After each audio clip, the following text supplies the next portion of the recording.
Should you be worried about the new Hantavirus? Turns out that Moderna was 2 years ago when they had a crystal ball so that they could develop a vaccine for it. Let's dig in.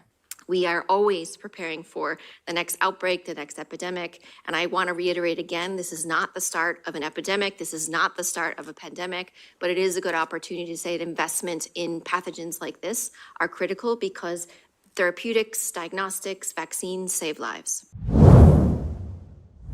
Who saw this coming except apparently Moderna? What we're watching right now is a hantavirus cluster on a cruise ship that left Argentina on March 20th and is now coasting around off of the coast of Cape Verde in the Atlantic because of a hantavirus outbreak on board.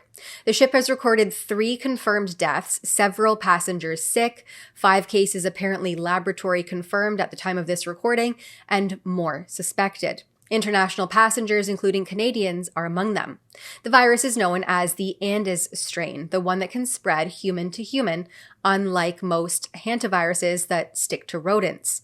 The World Health Organization naturally is already on it. Contact tracing is underway, and Director General Tedros Ghebreyesus is already hoping the United States is shaking in their boots enough to reinstate the funding they pulled from the WHO earlier this year. And the best immunity we have is solidarity. So because of the event that's happening now, and both Argentina and the US are affected, I think they will reconsider their decisions because they can see how important universality is for health security.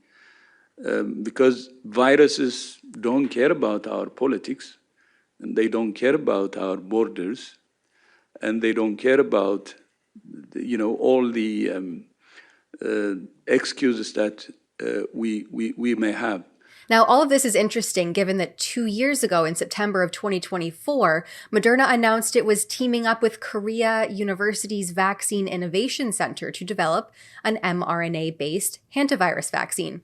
Thankfully, Moderna, who had coincidentally never brought a vaccine to market prior to the COVID shots, had the best foresight. And while many of us are still dealing with the fallout of the last mRNA experiment, there they are already cooking up the next one. How convenient and profitable.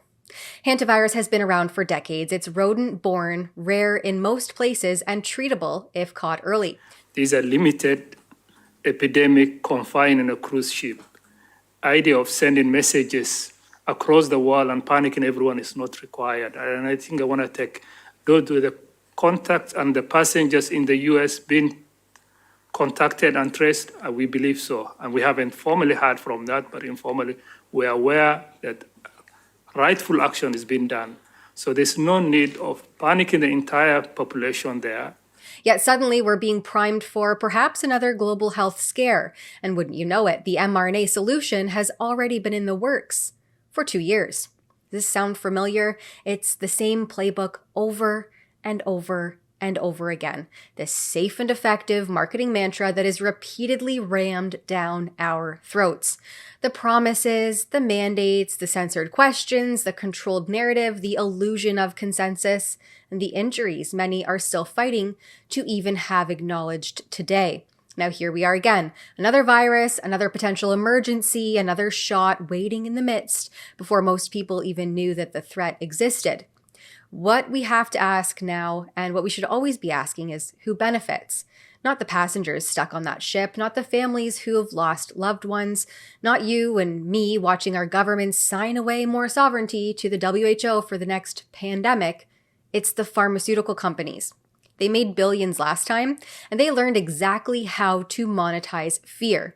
So what's ahead if we don't push back? Well, most of you already know. Travel restrictions, testing theater, pressure to roll up your sleeve for the greater good, another round of trust the science while anyone asking questions gets labeled a conspiracy theorist or anti-vaxxer, despite questioning and skepticism being the very cornerstones of scientific inquiry and discovery. So here's the bottom line. Question everything. Demand the data, not the press releases.